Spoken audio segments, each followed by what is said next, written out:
My name is Sarah Haas, and this is my model of the larynx.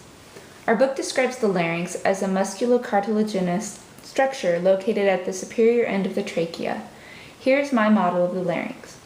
My model is quite a bit larger than the actual larynx is. For example, I could wear my model's cricoid cartilage around my wrist, whereas if it were real cricoid cartilage, it would only fit around my little finger. The larynx is made up of 3 paired and unpaired cartilages that are bound by ligaments. The larynx sits atop the last hyaline cartilage ring of the trachea, which makes it adjacent to the 4th through the 6th cervical vertebrae. The length of the larynx is around 44 millimeters in adult males and 36 millimeters in the adult female. I would like to begin by discussing the unpaired cartilages. This is the cricoid cartilage, which is the most inferior of the laryngeal cartilages, sitting atop the last hyaline cartilage ring of the trachea.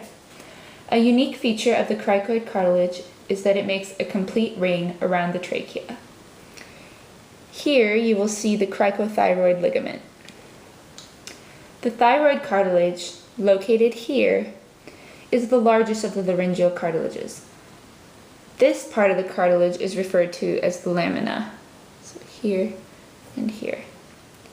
Here is the thyroid notch, or in layman's terms, the Adam's apple, which is the joining of the thyroid angles. This is the thyrohyoid membrane. If we turn it around, up here are the superior horns, which attach to the hyoid bone. Seen there and there. And down here are the inferior horns, which attach to the cricothyroid joint.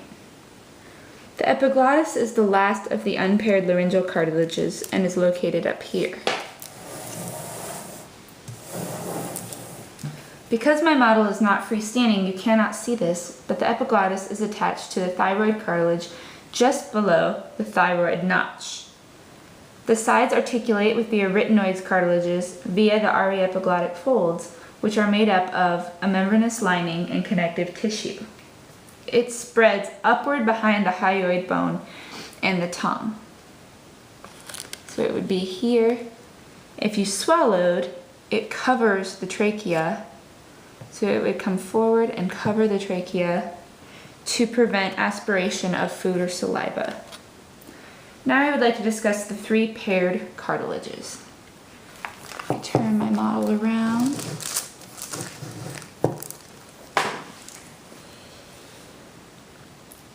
These are the arytenoid cartilages. They sit on the posterior postlateral surface of the cricoid cartilage. The arytenoids are very important to the mechanics of voicing because they allow for the onset and offset of voicing. This right here is the apex of the arytenoids. And then if you look here, we have the vocal process, which is on the inside, which you can't really see. And that's where the posterior portion of the vocal folds will attach. And here is the muscular process, which is the point of attachment for the muscles that open and close the vocal cords. Atop the apex of the arytenoids sits the corniculate cartilages, which are here and here. The 3rd paired cartilages are embedded in the ariepiglottic folds and provide support for the membranous laryngeal covering. They are termed the cuneiform cartilages. And I created a diagram of the folds.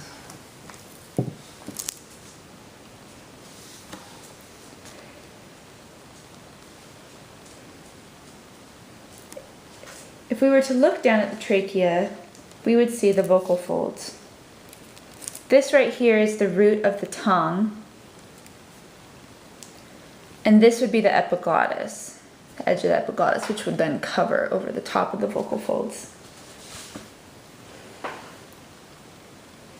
These are the ventricular folds, or the false vocal cords, and here are the true vocal cords. The trachea would be behind all of this, which would be down here, and the space between the vocal folds is referred to as the glottis.